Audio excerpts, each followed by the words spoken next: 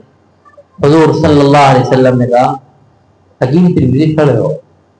اپنے سینے سے لگایا اور لگا کر کہا، پریشان مت ہو، تمہاری جوانی کے زمانہ میرے زمانے کے قریب کا زمانہ تھا، اور یہ زمانہ مجھ سے دور کا زمانہ ہے. اس کے اثرات معلوم یہ ہوا کہ حضور کا زمانہ سب سے بہترین زمانہ، خیر و برکتوں کا زمانہ، پھر صحابہ کا، پھر تابعین کا. تو تابعین کے زمانے میں امام ابو حنیفہ علیہ رحمہ فرماتے ہیں، میں آج دیکھ رہا ہوں کہ بہت بڑی تعداد بے ایمانی کی حالت میں جا رہی ہے دنیا سے. کیسے بے ایمانی کی حالت میں جا رہی؟ حالانکہ مسلمان ہیں، ان کی نماز جنازہ ہو رہی ہے. وہ یہی، اس کی تفصیل یہی لکھی ہے کہ انسان کو کسی گناہ کی عادت ہوتی ہے. موت کے وقت میں شیطان وہی گناہ سامنے لاتا ہے جس کی عادت ہوتی ہے، اور چونکہ زندگی بھر تک عادت رہی، فوراً دل اس کی طرف متوجہ ہوتا ہے. دل اس کی طرف متوجہ ہوتا ہے اور اس کی روح نکل رہی ہے. حرام کی طرف دل متوجہ، حرام میں مشغول. مثال کے طور پر بدنگاہی کی عادت ہے، زندگی بھر تک بدنے آگے علاج نہیں کیا، تو موت کے وقت شیطان ایسی صورت سامنے لائے گا کہ آپ کا دل مچل جائے گا اور آپ اس میں مشغول ہو جائیں گے، مبتلا ہو جائیں گے. اس وقت میں جان نکلے گی تو حرام میں مشغول ہو کے جان نکل رہی ہے. اسی کو امام صاحب نے فرمایا، میں آج دیکھ رہا ہوں بڑی تعداد بے ایمانی کی حالت میں جا رہی ہے. دوستو، اگر ہم نے ان بیماریوں کا علاج نہیں کرایا اپنے شیخ سے، اپنے روحانی ڈاکٹر سے، اور ہم اسی طرح چلے گئے تو کیا ہوگا؟ یہ سوچنا ہمیں کیا ہوگا. اس واقعے سے میں نے آپ کو بتا دیا. ہمیں بتانا اطلاع احوال ضروری ہے، اور پھر اطلاع کے بعد میں اتباع شیخ. شیخ جو بتا دیں، شیخ جو بھی بتا دیں، آپ کو عمل کرنا ہے. جس طریقے سے میں اللہ برکت ڈال لیتے، یہ راہ ایسی ہے کہ اسی میں کیا ڈالتے ہیں، اللہ پاک برکت ڈال دیتے ہیں. یہاں پہ میں آپ کو ایک شیخ کی بات سناؤں. ایک شیخ کے عالم نہیں تھے، ان کے ایک مرید بڑے عالم تھے. انہوں نے شکایت کی کہ حضرت روزی کی بڑی تنگی ہے، دعا کر دیے، کوئی وصیت بتائیے. جس نے کہا، یا بابا کو پڑھ لیا کر. حج کی زبان سے نکلا، یا بابا کو عالم کو تھے نہیں. اب یہ عالم سے کہنے لگے، یا بابا کو تو اللہ کوئی نام بھی نہیں ہے، یا وہاب کہا ہوگا حضرت نے. اب انہوں نے یا وہاب پڑھنا شروع کر دیا. لیکن حالات جھوٹے. تو شیخ سے آ کر کہا، کہنے لگے کیا پڑھ رہے ہو؟ کہ یہ وہاب. فقیر کی زبان سے یہ نکلا تھا کیا؟ کہ نہیں جی، یہ تو کچھ اور نکلا تھا. کہ اللہ نے وہ تو نہیں پڑھا.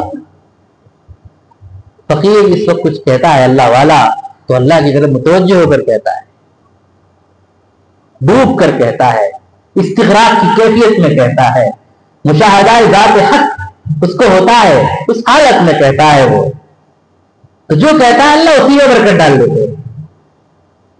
وہ اگر یہ کہیں کہ بھئی جب بھی تم سے بدنگاہی ہو 20 رکعت نماز پڑھو، جب بھی تم سے بدنگاہی ہو، جب بھی تمہارے دل میں حسد آئے اس کے لیے دعا مانگو اور 20 رکعت نماز پڑھو، صدقہ دو، آپ اس پر عمل کیجیے، اللہ سے مدد ڈالے. وہ کوئی پڑھنے کی چیز بتاتے ہیں، آپ کی سمجھ میں آئے نہ آئے، آپ اس پر عمل کیجئے، آپ اس پر عمل کیجئے۔ ایک مولانا ہے بڑے، اپنے شیخ سے ان کا تعلق، شیخ نے کہا ان کے حالات کو دیکھتے ہوئے گھر چھوڑو، انہوں نے نہیں چھوڑا، فتنے میں مبتلا ہوئے، فتنے میں مبتلا ہوئے۔ حضرت تھانوی رحمۃ اللہ علیہ کے ان چیزوں پر بڑی نگاہ رکھی جاتی تھی۔ ایک بزرگ تھے، ایک عالم، بنگال کے بڑے عالم، حضرت شیخ کی مجلس میں آئے، تھانہ بھون خانقاہ میں رہتے تھے، رہتے رہتے ذکر کرنے کی بنیاد پر کچھ باطنی کیفیات محسوس ہوئی تھی، کسی کو بتانے لگے اور مقصد تشکیل کرنے کا تھا، بھائی آؤ تم بھی آؤ، میرے اندر یہ چیزیں مجھے محسوس ہو رہی ہے، میں سننے کے لیے ملتا ادھر آؤ۔ یہ باطنی کیفیات چھپانے کی چیزیں، بتانے کی چیزیں نہیں ہے۔ بتا رہے ہو، ریاکاری آ گئی، چلو نکلو، میرے یہاں سے نکلو، اس بات پہ۔ اور کہا کہ خط لکھنے کی بھی اجازت نہیں، تحریر کی۔ وہ سمجھدار تھے، وہ قریب کی ایک مسجد میں چلے گئے، روئے دھوئے اللہ سے معافی مانگی، اللہ سے معافی مانگی۔ معافی مانگنے کے بعد میں پھر کسی کے ذریعے سے تحریر بھیجی، حضرت نے کہا میرے دل میں آ رہا ہے، انہوں نے سچی توبہ کی، بلاؤ۔ پھر حضرت کے ساتھ رہے اور کامل برکت نکلے، بنگال پہنچے اور بہت فائدہ ہوا ان سے، بہت فائدہ ہوا۔ اگر شیخ ڈانٹے بھی آپ کو تو یہ نہ سمجھو بس ہم اب تو ہوگا معاملہ ختم ہمارا، وہ ڈانٹ رہا ہے آپ کے لیے، آپ کی اصلاح کے لیے۔ آپ فوراً اللہ کی طرف متوجہ ہوئے، اللہ ہمارے شیخ ہم سے ناراض ہو گئے، اللہ پاک ان کو راضی کر دیجیے، اللہ راضی کر دیجیے، اللہ کیا ہوگا، اللہ راضی کر دیجیے۔ آپ فوراً اللہ کی طرف متوجہ ہوئے۔ حضرت سید سلیم اللہ صاحب بتا رہے تھے کہ حضرت شاہ ابا الحق صاحب کی خلافت ملنے کے بعد، خلافت ملنے کے بھی 10 سال کے بعد، جب کہ ان کے بھی بہت سارے لوگ چاہنے والے ہو گئے، حضرت کی خانقاہ میں گئے ہردوئی، سلام زور سے نہیں کیا، آہستہ سے کیا، تو حضرت کے ایک چیزوں بڑی روک ٹوک تھی۔ حضرت نے کہا سلیم اللہ باہر جاؤ، باہر جاؤ۔ چھوٹے موٹے آدمی، گورنمنٹ آفیسر تھے وہ، اور حضرت کے خلیفہ تھے۔ سلیم اللہ باہر جاؤ، باہر جاؤ۔ حضرت نے باہر بھگا دیا، کہا باہر دور جاؤ، وہاں جا کر وضو خانہ وہاں کھڑے ہو۔ حضرت پر ہمارے میں اللہ دعا کرو، اللہ معاف کر دو، پر رو رہا ہوں، تکلیف میں تر ہو رہا ہوں، اللہ سے معافی مانگو۔ حضرت کا دل نرم کر دے، اللہ میری جو غلطی ہے اللہ معاف کر دے، اللہ جو بھی، اللہ کی طرف 15-20 منٹ تک روتے رہے۔ نگاہ باؤ اندر، دل میں بات آ گئی تھی، کیا غلطی ہوئی تھی؟ السلام علیکم ورحمۃ اللہ۔ حضرت نے کہا اب بھی تو سلام کیا ہے، تم نے سنت کیوں بتایا؟ اللہ والوں کے ہاں یہ چیزیں ہوتی ہے، ہمیں اطلاع بھی کرنا اور اتباع بھی کرنا۔ حضرت تھانوی رحمۃ اللہ علیہ نے ایک مرید کو ڈانٹا اور کہا بھاگ جاؤ ادھر سے۔ وہ بھاگنے لگے، جانے لگے، دیکھا کہ تو الگ راستے میں، ادھر کہاں جا رہے ہو؟ مسجد کی طرف جاؤ۔ حضرت نے دیکھا کہ یہ چلا گیا ادھر کو تو کہوں جائے گا سیدھے، ارے ادھر کہاں جا رہا ہے؟ مسجد میں جا۔ تو ہمیں اپنا رخ اللہ کی طرف کرنا ہے نا، اس کی طرف کرنا، اللہ کی طرف۔ شیخ اگر ڈانٹتے ہیں تو اللہ کے لیے ڈانٹتے ہیں، وہ جو کہتے ہیں اللہ کے لیے کہتے ہیں، ان کا مقصد صرف یہ کہ ہم سب اللہ سے جڑ جائیں۔ اہل اللہ کے ہاں حضرت مولانا یعقوب صاحب رحمۃ اللہ علیہ دیون کے پہلے سے مدرس تھے، طالب علم کو مار رہے تھے، تو حضرت اللہ کے واسطے معاف کر دو، اللہ کے واسطے معاف کرو۔ حضرت نے کہا اللہ کے واسطے ہی تو مار رہا ہوں تجھے، میں کس لیے مار رہا ہوں؟ اپنے لیے مار رہا ہوں۔ نظرات کے یہاں جو کچھ ہوتا ہے اللہ کے لیے، تو محبت بھی ہونا ہے، اطلاع احوال بھی ہونا ہے، اور اتباع شیخ بھی ہونا ہے، اتباع بھی کرنی ہے، سمجھے؟ محبت بھی اعلیٰ درجے کی ہونی ہے۔ اسی کے ساتھ ساتھ کچھ چیزیں، چلتے پھرتے استحضار مع اللہ، اللہ کا دھیان، اللہ مجھے دیکھ رہے ہیں۔ نماز پڑھو تو اللہ کا دھیان، 2 فائدے حاصل ہوں گے۔ پہلا فائدہ طاعات میں لذت پیدا ہوگی، اور دوسرا فائدہ گناہوں سے بچنا آسان ہوگا۔ جب ہر روز خیال ہوگا اللہ دیکھ رہے ہیں، اللہ دیکھ رہے ہیں، تو گناہوں سے بچنا آسان ہوگا نہیں۔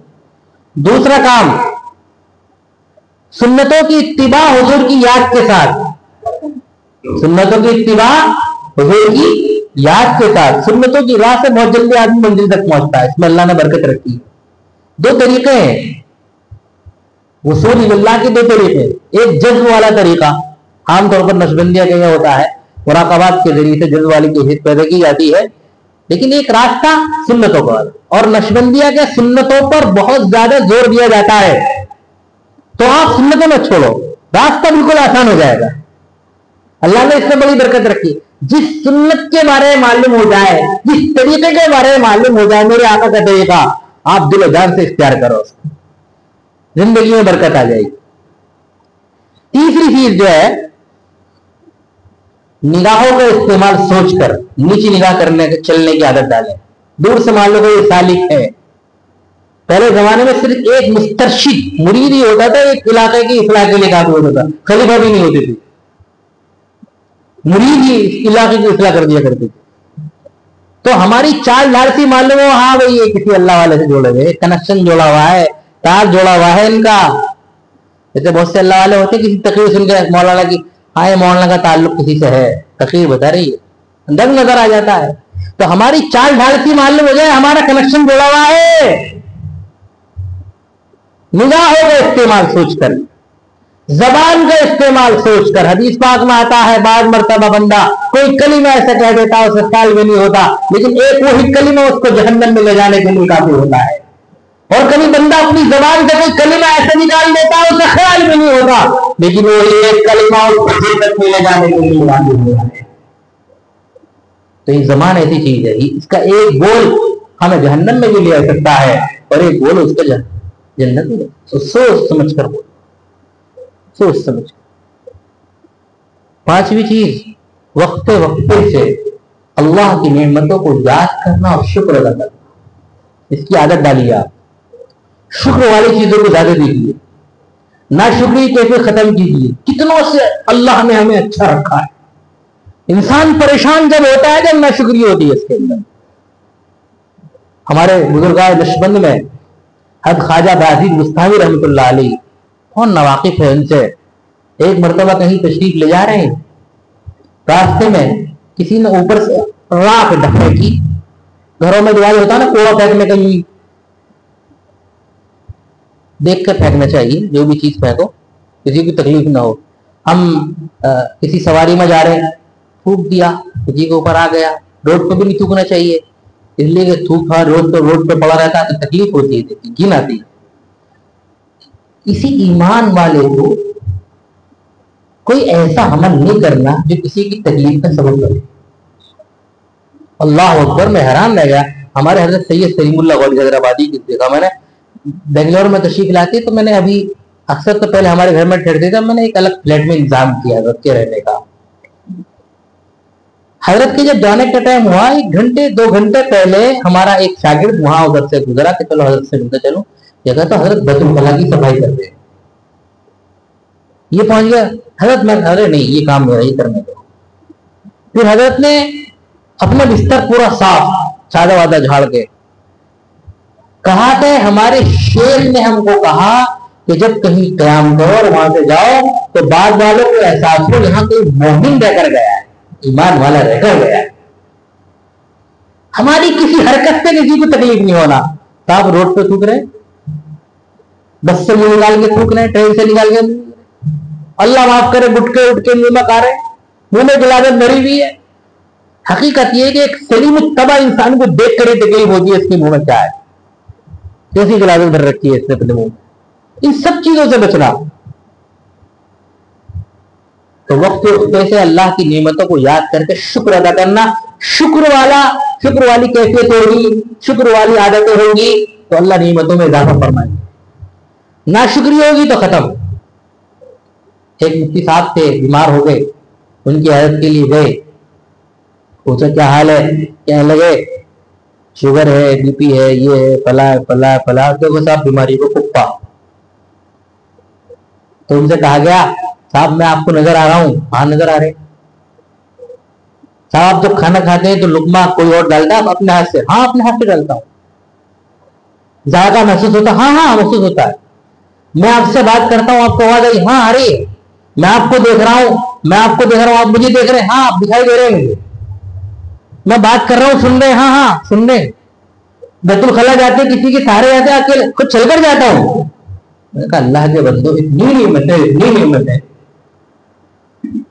قوت سامعہ موجود ہے، قوت لامسہ موجود ہے، قوت ذائقہ موجود ہے، آپ کے قوت بخش موجود ہے، چلنے پھرنے کی طاقت موجود ہے، کھا رہے ہیں پی رہے ہیں۔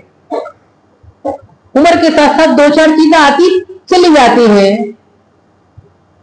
تو آدمی ناشکری میں مبتلا ہو جائے، اچھی بات نہیں ہے۔ خواجہ باجی بستانی کا واقعہ، کہیں چلے جا رہے ہیں، ٹھوکر لگی، سامنے کے دو دانت ٹوٹ گئے، خون نکلا، دانت کپڑے سے صاف کیا اور کہ اللہ تیرا شکر ہے، اللہ تیرا شکر ہے۔ کسی نے کہا حضرت شکر کا یہ کون سا مقام ہے؟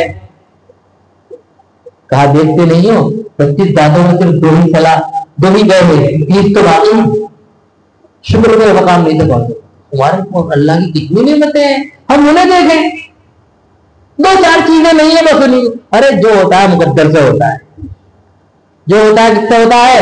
مقدر سے۔ میرے مقدر میں میرے اللہ نے جتنا لکھ دیا مجھے اپنے اللہ کی تقسیم پر راضی ہو جانا۔ نحن قسمنا بینہم معیشتہم فی الحیات الدنیا، ایک باپ کی دو اولاد دونوں پر برابر کی محنت باپ کرتا ہے، صلاحیت برابر، پوری توجہ برابر، لیکن آپ دیکھیں گے اسی باپ کی اولاد میں فرق، ایک 5 لاکھ روپے مہینے کماتا ہے، ایک نانے شبیلے کا بھی محتاج ہے۔ نحن قسمنا بینہم معیشتہم فی الحیات الدنیا، یہ اللہ کی تقسیم ہے، اللہ نے مجھے جو دے دیا میں اس پر راضی رہوں، خوش رہنا، اللہ شکر ہے۔ اب عمر کے جو لمحات ہمارے رہے ہیں، میرے لیے بھی دعا کیجیے، اپنے لیے بھی دعا کیجیے، اللہ ہمارے حاجی صاحب کی عمر برکت نصیب فرما، ان کا خیر پوری دنیا میں اللہ پہنچائے۔ میں ہمیشہ اپنے حضرت حاجی صاحب کے لیے دعا کرتا ہوں، اللہ ان کے خیر پوری دنیا میں پہنچائے۔ اور 5 چھٹی چیز ہے، وقفے وقفے سے گناہوں کو بھی یاد کرو، استغفار کرو۔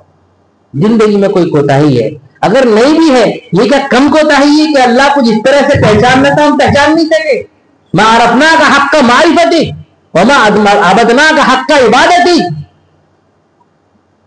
اللہ جیسی عبادت کرنے کی نہ کر سکے، جیسی معرفت تیری حاصل کرنے کی نہ کر سکے، اللہ معاف کر دو، اللہ معاف کر دو۔ حضور صلی اللہ علیہ وسلم روزانہ 100 مرتبہ استغفار۔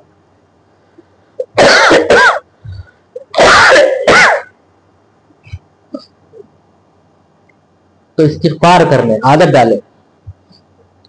ساتویں چیز، جو بھی کام کرو ٹائم ٹیبل کے ساتھ، زندگی کا لائحہ عمل، تعین اوقات کے ساتھ، برکت آئے گی زندگی۔ اللہ پاک ہم سب کو سمجھ کے عمل کی توفیق نصیب فرمائے۔ اور یہ 3 سبق، بنیادی سبق میں نے بتائے، محبت شیخ، اتباع شیخ، اطلاع احوال۔ ہم نے حاجی صاحب کو دیکھا اپنے شیخ سے ایسی محبت، ٹوٹ کر محبت کرتے ہیں، ہم نے اپنی آنکھوں سے دیکھا، بے انتہا محبت، اطلاع احوال بھی ہے، اتباع کامل بھی ہے، ماشاء اللہ العزیز۔ اور شیخ کی توجہات عالیہ کے مورد، ماشاء اللہ العزیز، فیضان خاص سب کو عطا نہیں ہوتا ہے، اللہ پاک جن کو چنتا انہیں کو عطا ہوتا ہے۔ آپ بھی بڑھ بڑھ کر حاصل کیجئے، بڑھ بڑھ کر حاصل کیجئے، اور یہ غنیمت جانیے، اللہ پاک نے نعمت غیر مترقبہ سے آپ کو نوازا ہے، اللہ پاک کی بڑی نعمت ہے۔ اور جب بھی دعا مانگو اپنے شیخ کے لیے بھی دعا مانگو، آپ کو خود ترقی ملے گی، آپ کی ترقی کا باعث ہے یہ شیخ کے لیے دعا مانگنا۔ آپ خوب دعا مانگیے، اپنے لیے بھی، اپنے شیخ کے لیے، شیخ کی اولاد کے لیے بھی، پورے سلسلے کے لیے آپ دعا مانگیے۔ جب یاد آ جائے تو اس بندے کے لیے بھی دعا مانگیے۔ اللہ پاک ہم سب کی کامل اصلاح فرمائے اور امت کے کام کا بنائے، امت کے لیے نافع بنائے۔ اور حضرت حاجی صاحب دامت برکاتہم کا فیض اللہ تعالیٰ پوری دنیا میں چپے چپے پہنچائے۔ نقشبندیہ سلسلے کی آپ ایک اہم کڑی ہے، اللہ تعالیٰ ان کی فیض و برکات کو عام و تام فرمائے۔ وآخر دعوانا الحمدللہ رب العالمین۔ جی